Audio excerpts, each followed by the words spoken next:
El caso es que las protestas de este tipo, de una forma prudente, civilizada, respetuosa, o aquellas que suben de tono y que terminan en pintas callejeras y terminan a golpes, ni una de las dos ha servido para que se implementen acciones eficientes que de alguna manera ayuden, coadyuven a detener la violencia de género.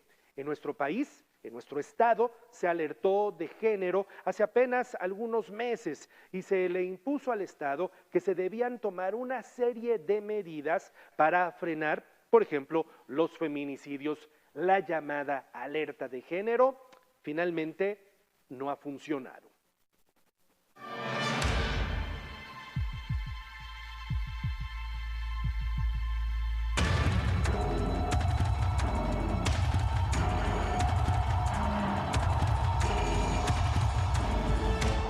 En México, ocurre un feminicidio cada 2 días y medio. Así lo revelan las cifras del Secretariado Ejecutivo del Sistema Nacional de Seguridad Pública. De 2015 a 2019, se duplicó el número de asesinatos a mujeres por cuestión de género. Como la violencia feminicida va a la alza, no existe una erradicación de la violencia hacia las mujeres, y cómo las medidas que se han adoptado desde las distintas entidades federativas que cuentan con la alerta de violencia de género y cómo la política de prevención de la violencia no ha sido eficiente ni adecuada. Puebla no está ajena a esta realidad. De acuerdo con la Asociación 33 Mujeres, en 2019 hubo 58 feminicidios, cifra que colocó a la entidad en el 5º lugar a nivel nacional con más casos. Así que de poco o nada sirvieron las acciones del gobierno estatal ante la declaratoria de alerta de violencia de género emitida en abril del 2019 para 50 de los 217 municipios de Puebla. Tenemos cumplidas todas las acciones, las 45 acciones y las 159 recomendaciones, una cosa así es. Todas las tenemos acreditadas, pero a mí, yo se los dije desde el inicio, que más allá de cumplir esas acciones y recomendaciones, los hechos van a seguir ocurriendo por muchas.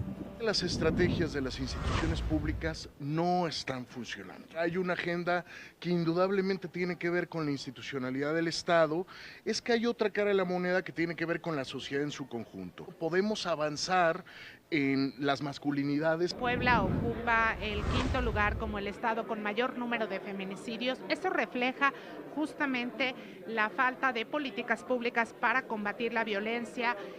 También refleja que no hay presupuestos suficientes, tanto del estado como por supuesto de los municipios, para poder combatir el tema de violencia. También refleja que no hay coordinación entre el gobierno federal, estatal y municipal, y lamentablemente quienes están padeciendo y quienes están siendo asesinadas son las mujeres. En 2020, esta realidad sigue presentándose. El caso más reciente es el de Elizabeth, que fue asfixiada por su expareja el pasado 14 de febrero. En los primeros 2 meses del año, ya van 22 asesinatos de mujeres. 3 ocurrieron en lo que va de febrero. Queremos hacer un enérgico llamado para que el gobierno en todos sus niveles atienda de manera urgente la creciente ola de feminicidios. De nada sirvió haber emitido la alerta de género que tanto se pedía, porque no hubo absolutamente ningún resultado. En el caso de Ingrid Escamilla, los que violentaron no fue únicamente el feminicida que le arrebató la vida, sino también tanto los policías que tomaron esas fotos de su cuerpo violentado, mancillado, asesinado brutalmente. A decir de los académicos, estas cifras muestran que han resultado ineficientes e ineficaces las políticas públicas de prevención del feminicidio que ha llevado a cabo el gobierno del estado de Puebla para erradicar este delito. Cuando se supondría que los feminicidios tendrían que ir a la baja, que tendría que haber una erradicación de la violencia feminicida, que ese es el objeto de las alertas de violencia de género, esto no está sucediendo así. Los feminicidios van a la alza y se siguen cobrando la vida de las mujeres. Ante ello, la exigencia de diversos colectivos feministas, quienes alzan la voz para gritar ni una más. Ana Paulina N. Zoe N. Rufina Sánchez.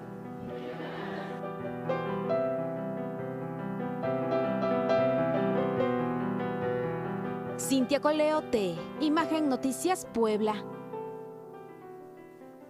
En la medida en la que esos rostros que veía en pantalla se olviden, el delito se va normalizando. El feminicidio empieza a ser visto como algo común. De ahí la importancia de que estos rostros de estas chicas que tenían futuro, que tenían esperanzas, que tenían un destino, nunca se olviden. La lección al final del día también tendría que ser que cuando un gobierno, que cuando un sistema por decreto trata de acabar con algo, eso no va a ocurrir. La alerta de género, rimbombante, pomposo concepto, fue creado porque se dijo desde algún cómodo escritorio en alguna oficina gubernamental, con ello se va a acabar el tema. No, al final del día, no. Al final del día, no, y menos si únicamente las medidas que se recomiendan dentro de una alerta de género se van tomando como para darle palomita al checklist, es decir, para ir marcando, ya hice esto, ya hice esto, ya hice esto, pero lo hice por hacerlo simplemente para quitarme de encima a este grupo que me está exigiendo que cumpla con las medidas de la alerta de género. El asunto es mucho, mucho más complejo. Yo personalmente creo al final del día que por decreto, poniéndole un nombre a una política gubernamental como alerta de género, las cosas no se van a resolver.